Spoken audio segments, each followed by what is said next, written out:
Amazon காடுகளில் சிக்கி கடந்த 40 நாட்களாக உயிருக்கு போராடி வந்த 4 குழந்தைகள் பத்திரமாக மீட்கப்பட்டுள்ள சம்பவம் பெரும் நெகிழ்ச்சியை ஏற்படுத்தியுள்ளது. கடந்த மே மாதம் 1ஆம் தேதி அன்று ஒரு தாய், அவரது கணவர் மற்றும் பழங்குடியின சமூகத்தைச் சேர்ந்த ஒரு முதியவர் என 3 பெரியவர்களும் 13, 9, 4 மற்றும் 4 சகோதர சகோதரிகளும் பிரேசில் நாட்டிலிருந்து கொலம்பியா நாட்டிற்கு தன் பயணத்தை தொடங்கினார்கள். இந்த விமானம் மணிக்கு 260 கிலோமீட்டர் வேகத்தில் பயணிக்கக்கூடியது. சில நிமிடங்களில் திடீரென விமானத்தில் ஒரு தொழில்நுட்ப கோளாறு ஏற்பட்டிருந்தது. விமானி அவசரமாக கட்டுப்பாட்டு அறைக்கு தகவல் கொடுத்திருந்தார். சில நிமிடங்களில் அந்த விமானம் விபத்துக்குள்ளானது. விமானத்தில் பயணித்த தாய், தந்தை மற்றும் பழங்குடியின சமூகத்தைச் சேர்ந்த ஒரு முதியவர் என 3 பேரும் பலியாகினார்கள். ஆனால் மற்ற 4 குழந்தைகளின் நிலை என்ன என்பது தெரியவில்லை. எனவே உடனடியாக அவர்களை தேடும் பணியில் இறங்கினார்கள். சுமார் 55 லட்சம் சதுர கிலோமீட்டர் பரப்பளவு கொண்ட அமேசான் காடுகளில் தொலைந்து போனவர்களை தேடுவது என்பது மிகவும் கடினமான ஒன்றாகும். இங்குள்ள ஜாக்வார் சிறுத்தை முதலையே வேட்டையாடும்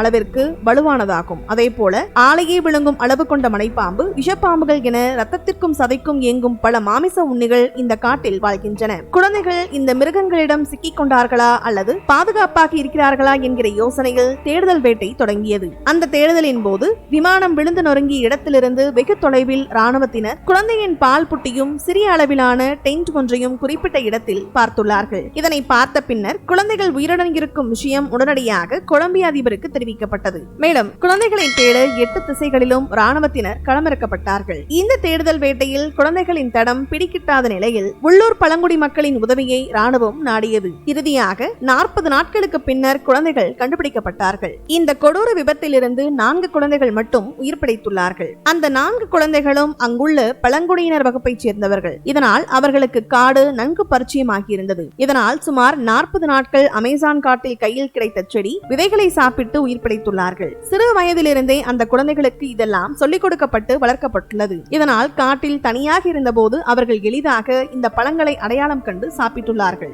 மேலும் விமானம் விபத்துக்குள்ளான நிலையில் ஃபரீனா என்ற மாவு வகை உணவு அவர்களிடம் இருந்துள்ளது. அதனை அவர்கள் பத்திரமாக சேகரித்து வைத்து கொஞ்சம் கொஞ்சமாக சாப்பிட்டுள்ளார்கள். இந்த மாவு அவர்களுக்கு தேவையான ஆற்றலை தந்துள்ளது. விபத்து நடந்த பருவ காலமும் குழந்தைகளுக்கு சாதகமாக இருந்துள்ளது. சரியாக பயிர்கள் வளர்ந்து அறுவடை செய்யும் காலத்தில் இருந்ததால் அவர்கள் சாப்பிடுவதற்கு பழங்களும் விதைகளும் கிடைத்துள்ளன. மீட்கப்பட்ட குழந்தைகள் தற்போது மிகவும் தளர்ந்த நிலையில் உள்ளதால் அவர்களுக்கு சிகிச்சை வழங்கப்பட்டு வருகிறது. இந்த அடர்ந்த காட்டு பகுதியில் இவர்கள் எப்படி 40 நாட்கள் உயிர் பிழைத்து வாழ்ந்தார்கள் என்று அனைவரும் ஆச்சரியப்படுகின்றார்கள். அந்நாட்டு அதிபர் முதற்கொண்டு பலரும் உயிர் பிழைத்த சிறுவர்களை ஆச்சரியத்துடன் பாராட்டி வருகின்றார்கள்.